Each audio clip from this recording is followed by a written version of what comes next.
Se a gente fosse comparar a nossa história com alguns clientes, com certeza o tipo de filme seria um terror psicológico. Porque se a gente precisa dos nossos clientes para poder pagar as contas e manter o nosso negócio, tem certos tipos de cliente que dificultam e muito a nossa vida e o nosso trabalho. No vídeo de hoje a gente vai falar sobre alguns tipos de cliente difícil e te dar algumas dicas para você poder saber lidar com eles, porque eu sou Gabi Ferraz e você está no Vetoriza Aí.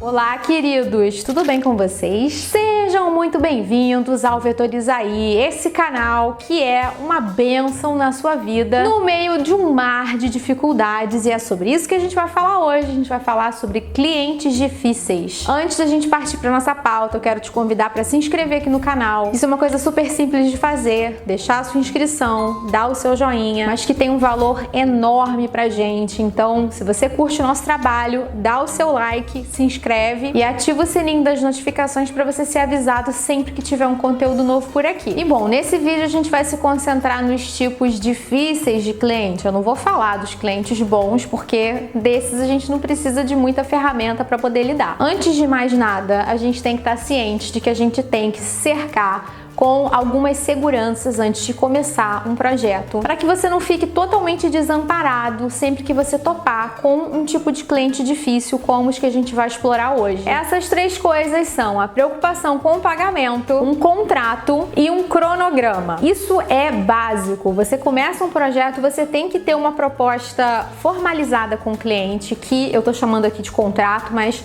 pode ser uma proposta que tenha poder de contrato também. Você pode informar isso na proposta, pedir para o cliente assinar digitalmente, te mandar de volta. E nessa proposta / contrato tem que constar todas as condições da prestação de serviço que você vai realizar para esse cliente. Preocupação com o pagamento. O ideal é que você estabeleça o pagamento de uma entrada, mas se você não fizer isso, é muito importante que você tenha estabelecido qual é a condição de pagamento. Se o cliente vai pagar em 30 dias depois da entrega do trabalho, se ele vai pagar conforme as entregas que você for fazendo, isso tem que estar combinado e tem que estar discriminado no contrato. E terceiro, cronograma. Assim, cronograma existe meio que pra gente quebrar, né? Vamos ser muito sinceros aqui. Porque o correto é a gente seguir o cronograma, mas ele existe muito mais para balizar mais ou menos ali como que esse serviço vai acontecer. E no cronograma como um todo, o mais importante é o prazo final. Eu não vejo problema de você conversar com o seu cliente, de você ir flexibilizando entregas intermediárias, contanto que o prazo final se mantenha. Eu não vejo problema se o cliente também estiver de acordo com isso. Mas é muito importante, siga você o cronograma ou não, que exista um cronograma de trabalho e que nesse cronograma estejam previstos prazos de aprovação do seu cliente. Então, mesmo que você fure algum prazo seu, você precisa dar uma garantia para o seu cliente de que o prazo final, como eu falei, não vai ser afetado. Então vamos supor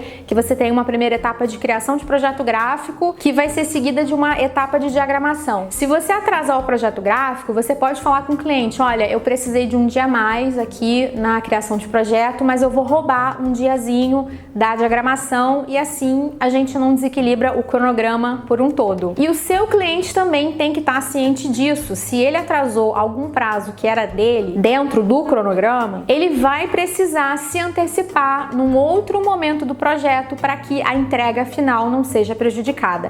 Isso tem que estar claro como água, conversado com o seu cliente. Pois bem, colocando essas três ferramentas, vamos falar dos tipos de cliente e como cada uma delas vai te ajudar a lidar com cada um desses tipos. Primeiro tipo de cliente, o cliente inseguro. Talvez esse seja o tipo mais comum de cliente que a gente encontre por aí, afinal de contas, o processo de criação é uma coisa com a qual a maioria das pessoas não tem intimidade, então eles sempre vão ficar um pouco ressabiados, um pouco com medo de o resultado ficar realmente bom e da gente entregar uma coisa que realmente agrade e atenda às necessidades desse cliente. Então, além de você deixar claro o que você vai fazer, o que você não vai fazer, é muito importante, eu não falei isso no início, mas é muito importante você mostrar o seu portfólio, mostrar a galeria de clientes que você já atendeu, para que ele se sinta seguro, para que ele confie em você. Se coloca na posição do cliente. Se você mostrar para ele projetos, bons projetos realizados, falar das suas experiências anteriores anteriores com outros clientes, citando que clientes são esses, dando garantia para eles que você está acostumado a trabalhar mesmo com prazo apertado, se for o caso, né? Se você combinou com ele um prazo que seja apertado, você deixar ele tranquilo, dizendo que você já passou por isso antes, ele tende a dar uma sossegada no facho e confiar que você vai conseguir fazer bem o projeto que ele te entregou. Então, com esse cliente, essas garantias são importantes. Você ter um bom portfólio, você ter uma comunicação bem próxima, você ir posicionando ele, você ir mostrando como que você está cumprindo esse cronograma, e aí ele tende a te deixar trabalhar em paz, sem ficar ali impregnando, né, cobrando e te questionando o tempo todo do que você está apresentando para ele. Segundo tipo de cliente, o cliente indeciso. A indecisão dele pode ou não ter a ver com insegurança. Às vezes ele é uma pessoa segura, às vezes ele acredita no seu trabalho, mas ele não tem certeza sobre o que ele quer. Seja porque tem uma equipe muito grande lá dentro para aprovar as coisas que você apresenta, seja porque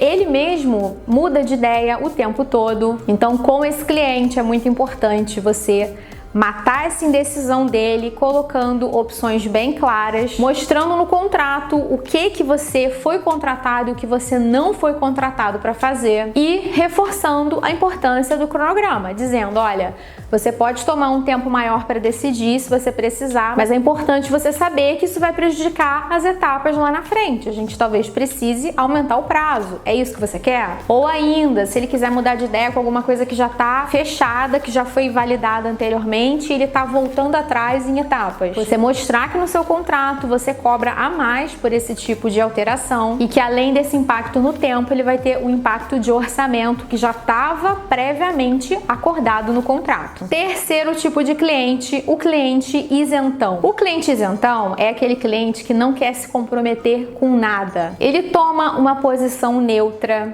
ele não te responde o que você pergunta, ou ele responde, sei lá, de 5 perguntas ele responde só 2 e deixa quieto o restante das coisas que você perguntou. Essa falta de posicionamento pode atrapalhar muito o andamento do projeto, além de ser extremamente desgastante pra gente, porque a gente precisa de respostas para poder prosseguir com o projeto, certo? Com esse tipo de clientes, então, seja lá quais são as razões que ele tem para não se comprometer, e podem ser várias, pode ser insegurança, pode ser malandragem, porque ele pode ter um chefe difícil lá dentro, um gerente que seja difícil e ele não quer se comprometer pro dele não ficar na reta. Seja quais forem as razões, você precisa, infelizmente, marcar em cima desse cliente e deixar muito claro para ele que você precisa das respostas, né, para as perguntas que você fez para você poder seguir em frente, e que você não vai andar com o projeto até que ele te forneça o que você precisa, o que você pediu. Geralmente esse tipo de pessoa, ele conta que você vai deixar para lá, entendeu? Então você vai ter que ser um pouco chato para lidar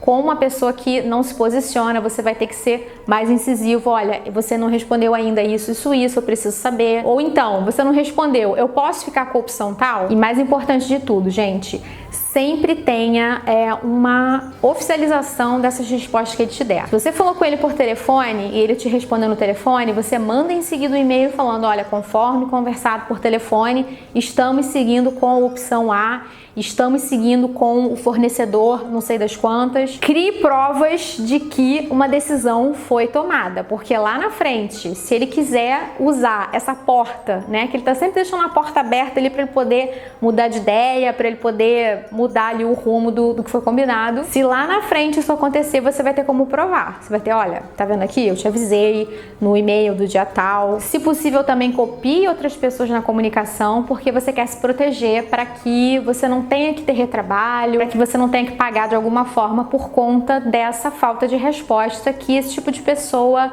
costuma ter. Outro tipo de cliente muito comum é o cliente apressado. O cliente apressado é um cliente impaciente, ele não está de acordo com os prazos que você coloca, ele questiona o cronograma que você apresenta, e ele pode ou não ser uma pessoa que tem uma resposta ágil. Tem gente que se decide muito rápido, e isso é ótimo, quando você manda, a pessoa já te responde no mesmo dia, mas é muito importante você deixar claro para ele que não é porque ele está apressado que você tem que se se apressar se isso não foi o que foi combinado. Tá tudo bem você fazer um projeto com um prazo menor do que o normal, do que o teu prazo regular. Tá tudo bem se isso foi o que foi combinado e se você precificou essa entrega num tempo menor. Mas se esse não foi o acordo, você não pode se deixar pressionar. E é bem difícil, você vai ter que ser duro e virar para o seu cliente e dizer: olha, eu acho ótimo que você me respondeu rápido, mas realmente para essa etapa aqui que a gente está entrando agora, eu preciso dos 3 dias, sei lá, da uma semana que eu considerei no cronograma, sempre se mostrando muito disponível, sempre dizendo que você está à disposição para tentar antecipar o máximo possível, mas sem se deixar pressionar. Pessoalmente, eu não me afeto tanto com clientes apressados, porque eu tive um chefe, o Bruno, vou mandar esse vídeo para ele. Brunão, beijo para você. O Bruno falava que pior do que o para ontem é o para sempre. Uma coisa que já aconteceu muito com a gente aqui na empresa é um cliente que chega cheio de pressa, marcando em cima, dizendo que precisa, porque precisa daquele projeto para dar aí uma semana, e o cliente some e ele volta depois de 6 meses, e às vezes ele volta com a mesma pressa que ele apareceu da primeira vez. É muito surreal. Então eu não vejo problema de trabalhar com alguém que tem pressa, mas que cumpre os prazos, os combinados. Eu prefiro isso do que ter um projeto que se arrasta, que nunca acaba, que eu acho que é a pior coisa de tudo, assim. Pra mim, isso é o mais desesperador, é o pior cenário. Outro tipo de cliente que a gente encontra por aí e que é um pouco difícil de lidar é o cliente exigente. Eu não vou falar de um cliente que coloca defeito em tudo, tá? Existe gente que realmente coloca defeito em tudo, eu ainda vou falar desse tipo de pessoa, é o próximo tipo, tá? Mas tem gente que é realmente muito exigente. Tem gente que questiona tudo, que critica tudo, que critica por que você escolheu colocar aquele elemento naquela posição. Para esse cliente, você precisa também passar segurança de que você sabe o que você está fazendo, de que as suas escolhas têm um porquê. Se for preciso, você explica o porquê das suas escolhas para ele. Afinal de contas, cada um no seu quadrado. O especialista é você. Mas eu sempre falo isso aqui: se o especialista é você, quem está pagando é o cliente. Então você pode argumentar com ele, você pode defender o projeto, mas se ele cismar, se ele exigir que ele quer